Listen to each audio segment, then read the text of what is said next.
Assalamualaikum warahmatullahi wabarakatuh.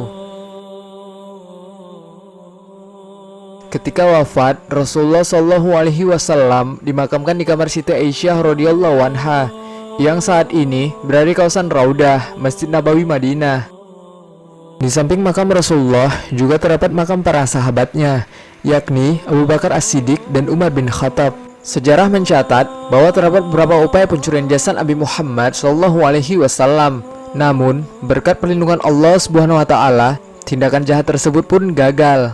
Dan inilah 5 aksi upaya pencurian jasad Nabi Muhammad Shallallahu Alaihi Wasallam.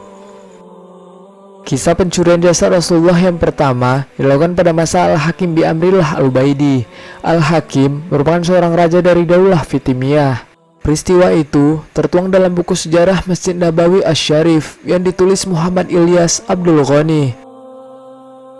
Dalam bukunya dituliskan bahwa sang raja Daulah Fatimiyah itu dihasut oleh salah seorang zindik untuk mencuri jasad Rasulullah Shallallahu Alaihi Wasallam guna menarik perhatian dunia terhadap negerinya, sehingga negerinya bisa menjadi pengganti Madinah dan banyak yang berkunjung ke sana.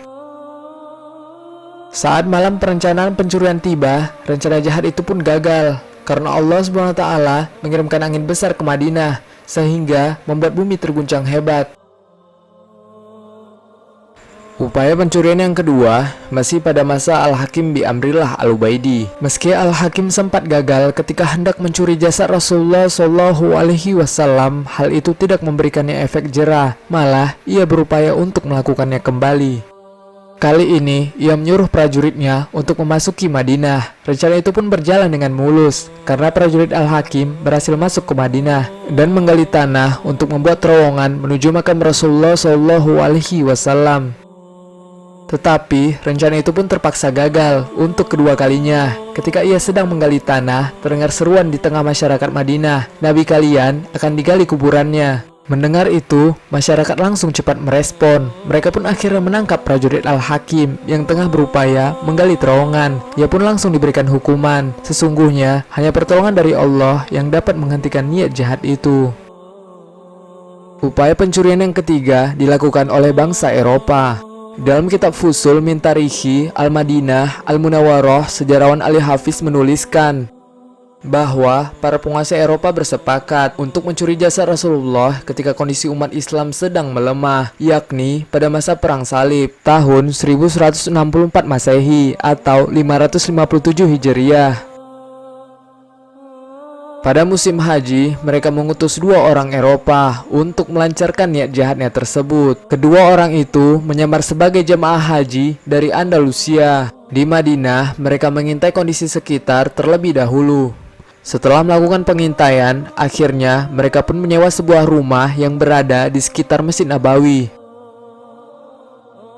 Kemudian, mereka mulai menggali lubang melalui kamar rumah tersebut menuju makam Rasulullah.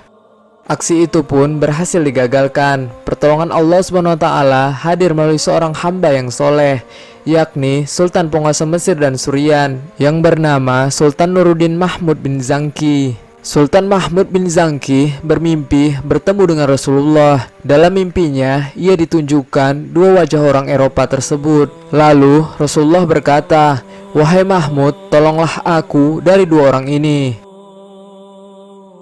Singkat cerita, mimpi yang sama datang ketiga kalinya. Karena merasa ada yang janggal, keesokan paginya ia bercerita kepada para menterinya perihal mimpi tersebut. Merasa ada yang tidak beres di Madinah, akhirnya sang sultan pun menuju ke Madinah dan membawa 1000 pasukan serta harta yang dimilikinya. Sesampainya di Madinah, ia langsung sholat dan berziarah ke makam Rasulullah. Lalu, ia membagikan harta yang dimilikinya kepada penduduk dan peziarah yang berkumpul. Hal ini dilakukan dengan harapan ia dapat bertemu dengan 2 orang Eropa yang wajahnya ia kenali dalam mimpinya tersebut.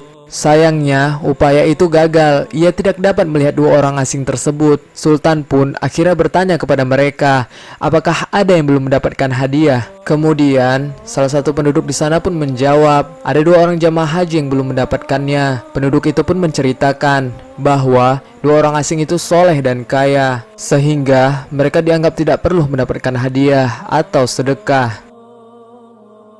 Mendengar hal itu, Mahmud pun memerintahkan agar kedua orang itu menghadap dirinya.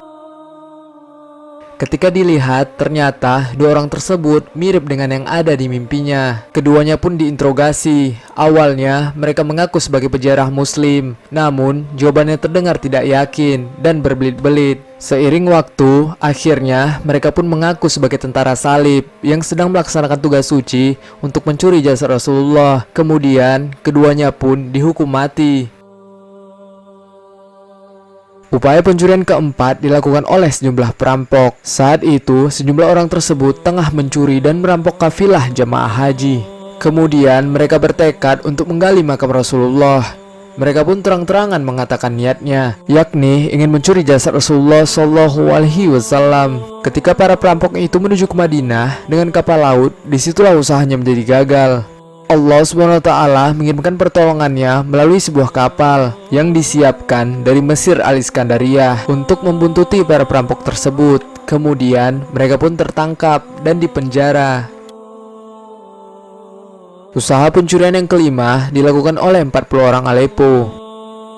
Pada pertengahan abad ke-7 Hijriah, ada sebanyak 40 orang Aleppo, Suriah yang berniat menggali makam sahabat Rasulullah, yaitu Abu Bakar As-Siddiq dan Umar bin Khattab yang dimakamkan bersebelahan dengan Rasulullah. Puluhan orang itu berencana menggali tanah di tengah malam hari. Tetapi niat buruk itu pun digagalkan Allah SWT melalui tanah yang terbelah menjadi dua. Alhasil 40 orang tersebut terkubur di dalam tanah. Kisah ini diceritakan seorang pelayan Al-Haram An-Nabawi yang merupakan Syawab Asyamsu Al-Malti. Wallahu a'lam bissawab. Wassalamualaikum warahmatullahi wabarakatuh.